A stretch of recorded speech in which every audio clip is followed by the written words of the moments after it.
Hey guys, so I'm sure you've heard that the new Pope was elected today on March 13th, and that is the day that Noah's reign started on the red timeline. Um, so if you look at this chart here, I've had this chart up since the beginning of February, and the calendar, the chart and the calendar. I think the calendar has actually been up for longer than that. But if you don't know what this is, again, please, the link is below in the description box. Please check the link. It explains everything. But it's basically the biblical timeline started on the 3 fulfillments of Scripture in the fall of 2012. So we had, from those 3 fulfillments, there's a 7-month period. So from the first fulfillment in August, 7 months from that would land in February. And from the second fulfillment in September, 7 months from that would be March. And from the third fulfillment in October, 7 months from that would be April. So we have a 3-month period here that's really important, watch period, from February, March, and April. And so far, we have had a major event occur on each of these major alignments, every single one. So on February 5th, which corresponded to atonement right here, we had an 8.0 quake, which is very rare. There's usually only one per year. Then on February 11th, which aligned with the first day of Sukkot here, and the first day of the 11th month here, and the second descension of Moses right here, that lined up with the day that the Pope announced his resignation, which again is an extremely rare event. It's unheard of that a Pope will resign before he died. That a Pope will resign at all. Usually they just die and then they re-elect. So very rare event. Then we had another extremely rare event on February 15th. This alignment date here, which lines up with the 7th day of Sukkot and the 7th day of Passover on this timeline. That was the asteroid that passed extremely close to the Earth, closer than the satellites, and also the meteorite that hit Russia on the same day. So an extremely rare event here on that line, that alignment. Then we had a few soft alignments, meaning that this 7-day period and 7 more days is actually not associated with Moses's 40 days. That is associated with Noah's 40 days. So it didn't really need to be on this alignment, but the fact that it did align up with President's Day and the next full moon, I thought was kind of interesting. So some soft alignments right there, even though that didn't even need to be there. The next major alignment that lined up with trumpets on this timeline and Moses' second descension, again from the green timeline, was March 11th and 12th, and we know that we had the conclave vote starting on March 12th. So again, a major event, the start of the conclave vote. Rare, very rare event happening right here on March 12th on this alignment day that lines up with trumpets and also the second descension of Moses. So notice that this February alignment where the Pope announced his resignation happened on the second descent of Moses on the orange timeline, and the conclave vote starting on March 12th also lined up perfectly to the day with Moses' second descension. So it lines up to the day. And Moses' second descension represents a revealing. So that's really interesting there. So again, I don't have it on this chart here because it was not a major alignment, but it was kind of a secondary alignment that I did have on the calendar. But now it turns out that we have a major event occurring on this other alignment that, like I said, wasn't even a major thing. It was something that I didn't even bother to put on the chart. But again, this calendar has been up since at least the beginning of February, maybe even longer. I've been doing this for several months on this calendar. But this Pope was elected on the day that Noah's reign starts on the red timeline.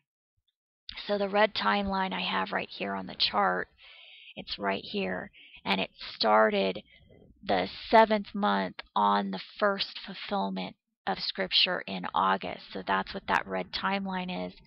And Noah's 40 days of reign starts on the 13th of March, the day that the Pope, the 8th king, was elected. Really important, that 8th king in Revelation 13, 17, and 18. So really, really important, rare event that happened on that. And the 40th day would land on April 2nd, 22nd.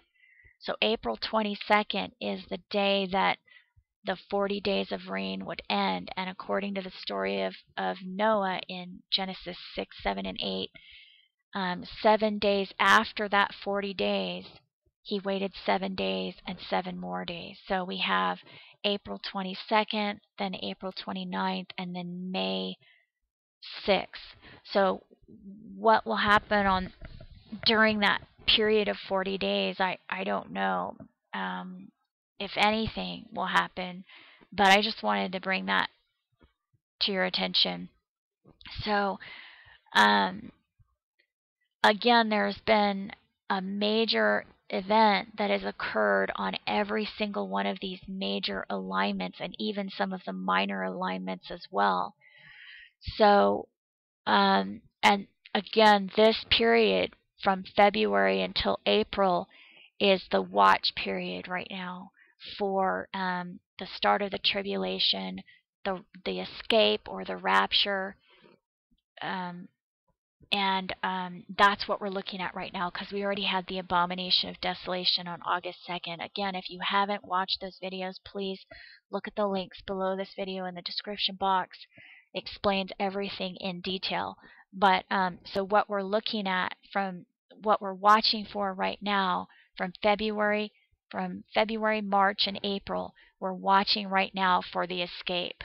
That's the major thing that I'm looking for, the escape and the start of the tribulation, because that's what's next on Jesus's simple timeline in Matthew 24. The Abomination of Desolation, then the escape, then the tribulation. So again, February was 7 months from the first fulfillment in fall of 2012. March is 7 months from the second fulfillment in September 2012. And April is 7 months from the third fulfillment in October, 16th of 2012. So we're not done with this watch period until the end of April.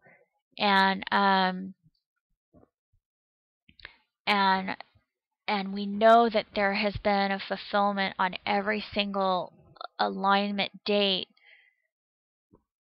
through March 22nd, because we already know whatever happens next week, we already know that there's a fulfillment here, because Obama is a major fulfillment, a major event happening during this alignment here.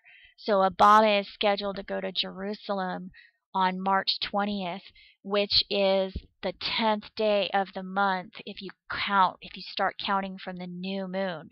And the 10th day of the first month, Nisan, which is what this is on the standard Jewish calendar, the 10th day of Nisan is when Jesus rode into Jerusalem on the donkey. So we have Obama literally going to Jerusalem on the day that Jesus rode into Jerusalem on the donkey. So that's a major, major event that's happening in this right here. So even if nothing else happens here, we already know that there's a fulfillment on that alignment there. So then the next watch period we would be looking at is actually starting on the 24th, which if you started counting from the new moon, the 24th would be Passover. So we have a watch period from March 24th until March 27th, which corresponds to the first day of Sukkot and the first day of Passover, and unleavened bread, which lasts for 7 days. So the next watch would be from Easter on March 31st until April 4th, which corresponds to the 7th day of Passover, unleavened bread, and which corresponds to the trumpet being blown, and the walls of Jericho falling. And then we have the 7th day of Sukkot also on the orange timeline, which is also the 21st day of the 7th month, Haggai 2, where the Lord will shake the heavens and the earth. So maybe something having to do with that there. And then we have the 23rd day, and I'm sorry I don't have the scripture with that, but you can do a search in Bible Gateway for 23rd day, and you'll see what that is. It has something to do with, I'm sorry I don't have that scripture in there right now, but that's also from the Bible. So we have that watch period there from the 31st until the 4th, a major event. And again, I'm not looking at minor events. I'm looking at we're looking for major events. So every single one of these alignments, I think it's obvious, but believe me, a lot of people still try to dismiss it, saying, oh, you can find an event for any day. Well, no, we're talking about major events here. We're talking about unheard of, unprecedented events that are occurring on every single one of these alignments so far in February and March. So far, every single alignment has a major unprecedented event occurring on it. So it's not retrospective, and it's not minor events. It's none of that. This is real fulfillments that are going on. So this is what we're looking at for April. So again, don't discount April. If something, life-changing for you doesn't happen in March, don't discount April, because we're not done with this watch period until the end of April, beginning of May, actually.